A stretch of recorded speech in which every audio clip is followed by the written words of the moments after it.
Olá, tudo bem? Meu nome é Érica e passando aqui para deixar mais uma gota fraterna. E hoje a nossa reflexão vai ser em cima do capítulo 179 do livro Pão Nosso, que tem como título Entendamos Servindo.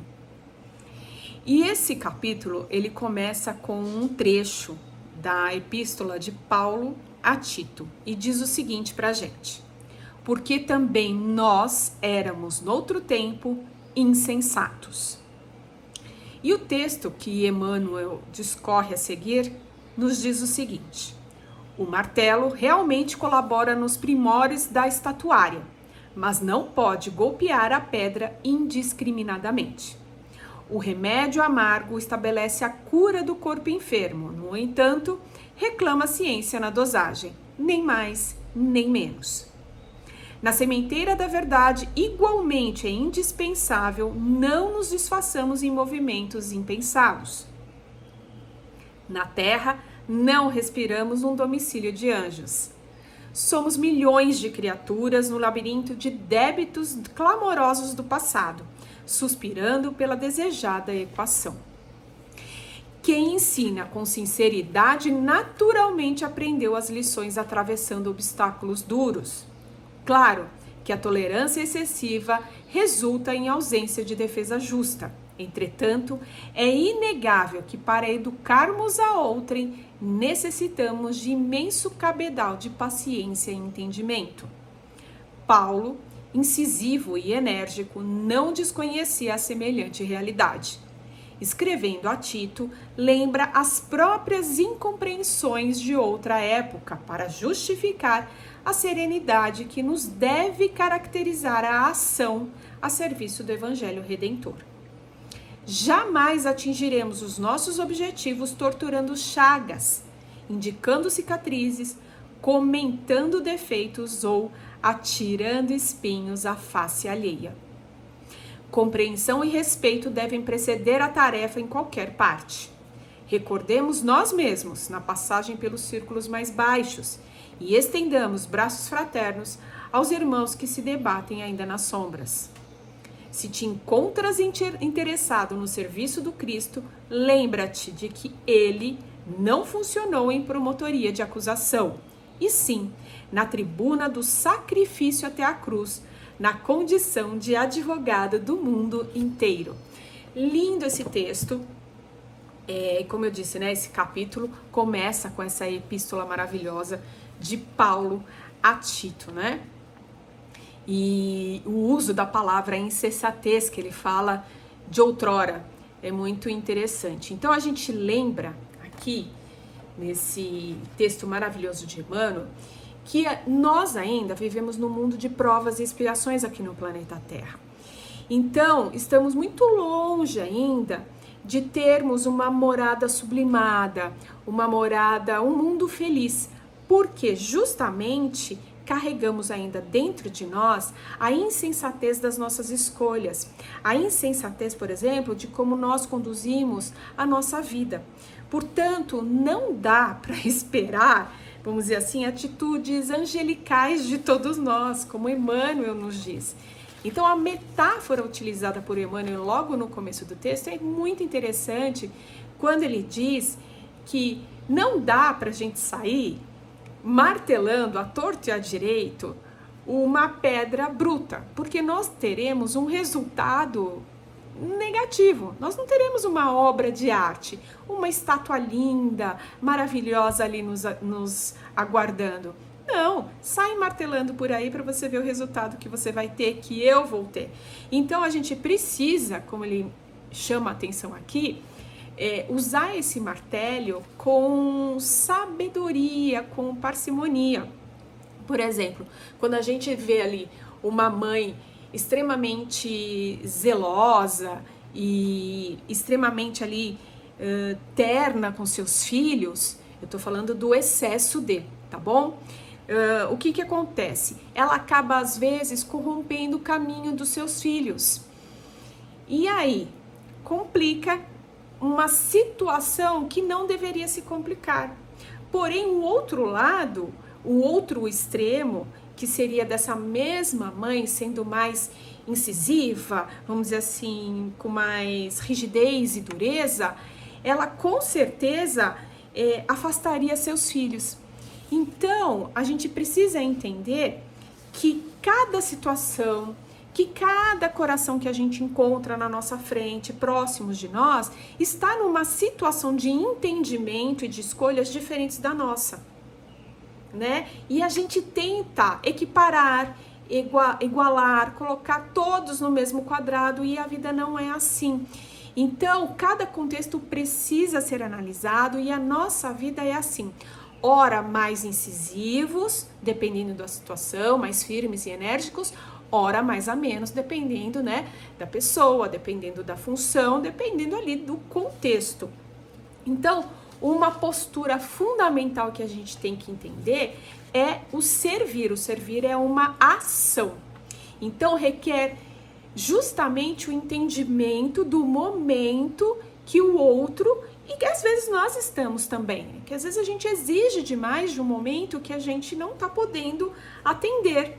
Então é esse olhar para nós e para os nossos irmãos, que é o que o texto do Emmanuel nos diz. Então o estágio de compreensão do outro é muito importante para você dosar a medida da maneira que você educa, da maneira que você fala, da maneira que você exemplifica. Então servir com Jesus, repleto ali de expectativas, de cobranças e etc., a gente está fazendo mau uso desse verbo servir. Por quê? Porque a gente está pedindo e exigindo do outro aquilo que ele ainda não tem para nos dar. Então está muito fora do propósito do nosso Mestre Jesus. Eu posso até ter o mérito e não desclassificar isso, o mérito da beneficência exterior, do materialismo e etc., mas o servir, né, o cerne da palavra servir, ela se perde ali dentro da situação.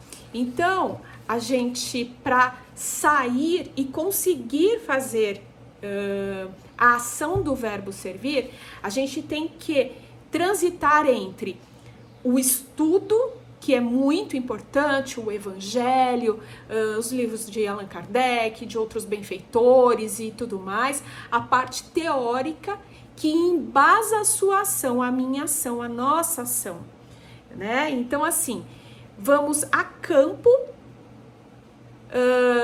agir conforme todas as orientações que nós temos para fazermos o melhor. Senão, a gente vai levar muito assim para a zona de contemplação. Nós ficamos restritos e presos a textos excelentes, maravilhosos, como um norte, mas não agimos. Então a gente precisa entender para servir e precisamos servir para entender. Paulo ali, como diz Emmanuel, ele fala da própria experiência profissional, né? Onde ele teve ali um passado de erros, de equívocos e tal, que foi muito importante para o seu despertar, para a sua atenção. Paulo, antes Saulo, ele tinha todo um vigor, né? Todo cheio de vaidade, orgulho, perseguidor e etc e tal. E o propósito disso tudo acaba sendo utilizado da palavra insensatez, que ele mesmo diz, ele era insensato até a transformação dele, né? E isso é um exemplo, assim, iluminado para nós mesmos, porque se Paulo se transformou, por que não nós? Então, que a gente considere todas as nossas possibilidades de servir, de sermos úteis, reconhecer o verdadeiro espírita, né, pelo esforço que faz em domar as suas más inclinações e por sua transformação moral, é o nosso grande exemplo para com os outros, para com nós e para com os outros, né? Então, explica para nós que não há exigência da perfeição ainda dentro de nós, da nossa parte, porém chama a atenção para quê? Que façamos verdadeiramente esforços para domar aquilo que ainda não está correto nas nossas vidas. E essas tendências negativas, elas vão se transformando com o tempo. E se todos nós nos transformarmos, o planeta se transformará. Por isso que eu comecei dizendo e relatando a respeito do planeta lá no início da nossa explicação, né? Então, que a gente viva, claro que a gente vai errar, é claro que a gente vai aprender com esse erro, não vamos repetir o erro, vamos seguir em frente. O que não dá mais é para a gente fugir dos nossos erros e das nossas responsabilidades, porque Jesus nos olha com amor, com sentimento e não com julgamento. Então, entendemos que alguns ainda se sentem, vamos dizer assim, confortáveis em posições que para nós ainda não faz sentido, mas que para o outro ainda faz sentido, que possamos ter a paciência e o entendimento disso tudo. E que esses apontamentos que às vezes falhamos em fazer em relação ao outro, né? Apontar o dedo, a gente comece a virar esse dedo para nós mesmos, para nossa consciência, para nossas ações, para nossa falação. São companheiros nossos de jornadas e que a gente precisa estender a mão. Se nós hoje estamos no entendimento mais avançado, é porque antes de nós alguém já fez isso pela gente. É porque já teve alguém que passou por situações complicadas, desafios angustiantes, aprendeu a lição, passou isso pra gente que a gente passa adiante. Então isso é uma corrente do bem, porque somos todos iguais, todos irmãos e temos os mesmos propósitos. Somos destinados à felicidade e a felicidade depende de todos nós. Ela não é seletiva, ela é comunitária, ela é de solidariedade, de sociedade.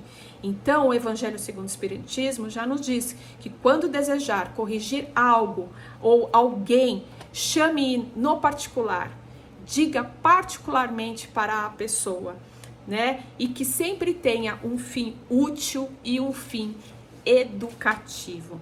É da lei da solidariedade que recebamos lições, entendimentos, amor, paciência, indulgência, perdão daqueles que ainda estão moralmente à nossa frente. Então vamos transmitir as mesmas coisas para aqueles que estão na nossa retaguarda. Então procuremos sempre o caminho do bem. O caminho do equilíbrio não é fácil, obviamente. Graças a Deus a gente pode repetir muitas lições e aprendendo sempre. É um desafio diário para todos nós e que tenhamos sempre a lucidez em cada ação.